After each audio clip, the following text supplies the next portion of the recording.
Musa a.s. shkoi me takut madhin Zot dhe jipte Teuratin. Walema gjae Musa limiqatina wa kallamahu rabbuhu, shkoi dhe i foli shëndus i madhi gjithësisë, masi agjëroi 30 ditë dhe i shtyri dhe 10 tjera. E i foli Allahu madhnushëm Musa a.s. O kellem Allahu Musa taklima. Foli drejt për drejt, dhe kur e dëgjoi duke i foli madhi Zot, u dashuru dhe u deh nga dashuria për të.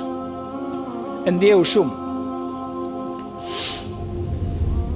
Sa po arriti kulmin e bisedës me të madhin Zot, bëri atë që të shkon me ty.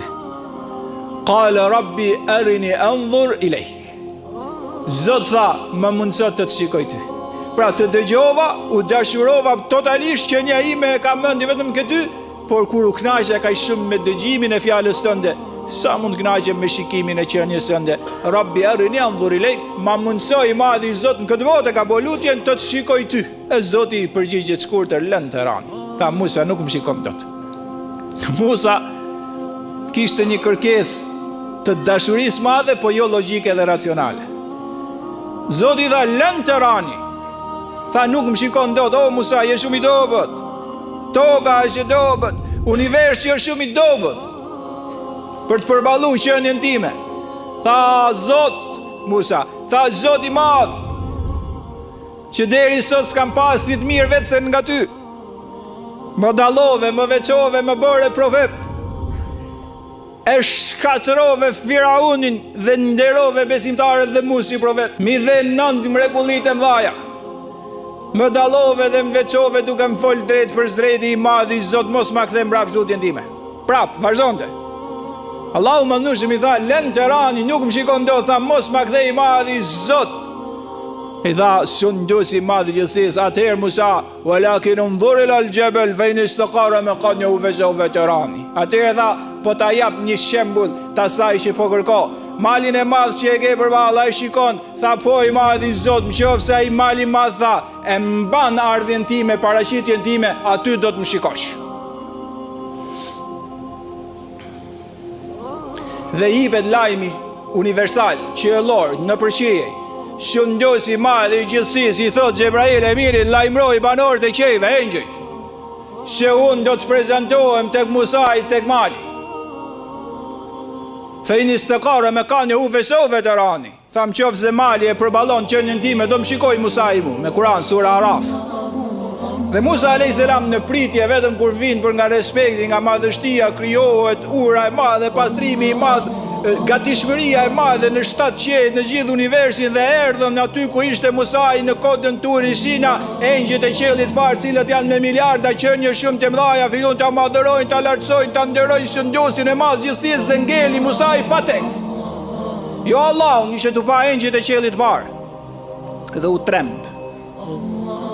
Mbas saj për nga respekti se do vinte vetë shëndos i madh i gjithësisë, engjëjt e qiellit dytë, më të mëdhej se të parët, e madhërojshin më shumë Zotin kur thoshin ato i lartësuar, je shëndos i madh i gjithësisë dhe i përjetshëm i pat metat qofshin fal, zërin e kishin më kumbus se qielli i parë, vazhduan me miliardat e qiellit tretë, me miliardat e qiellit katërt, kur erdhën qiellit pesë që vishin për nga madhështia dhe masa më e madhe, Musa a.s. mbeti, tha Zot të kërkova atë që s'duhet ta kërkojsha. Dhe u trem shumë, se s'po përballote do të engjëjt, jo shëndosin e madh të universit. Atë i cili është i pavdekshëm nuk vdes kur dhe i thot diçka e bëu ajo bëhet.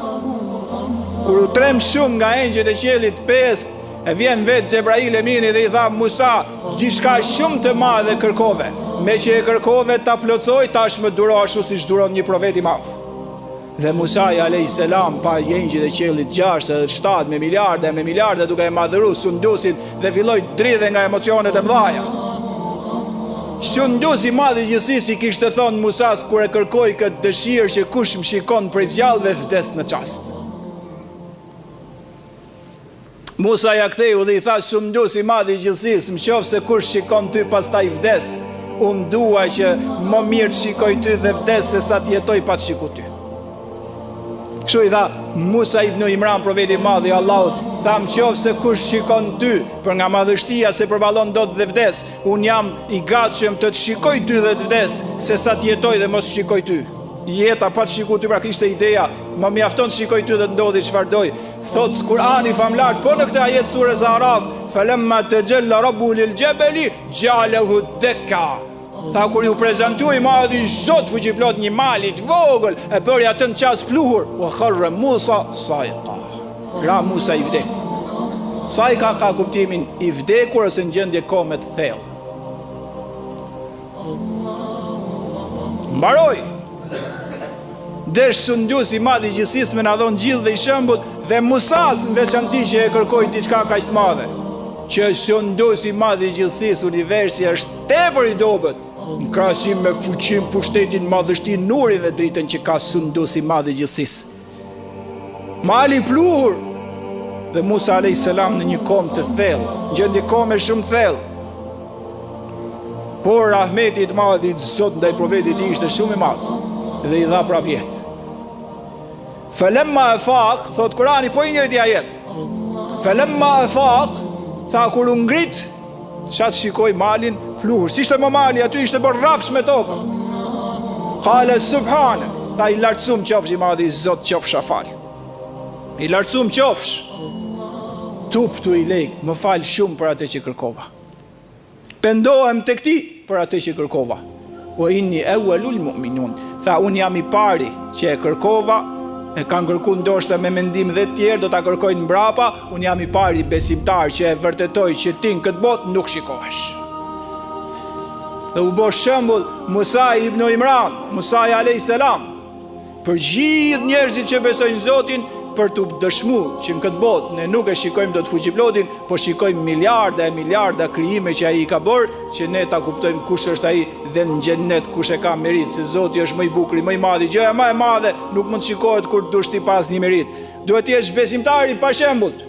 Duhet të jesh vepra të mira të shkëlqyeshme, të jesh nga banorët e xhennetit që ta shikosh të madhin Zoti qofshin fal, dhe profeti lutej Zot më mundso ta shikoj dhe ta ndjej kënaqësinë, ta ndjej gëzimin dhe lumturinë e pamjes tonë në xhenet, e inshallah Zoti nga xhenetlit na bën dhe ta shikojmë Allahun e madhnushëm. Amin ya rabbal alamin.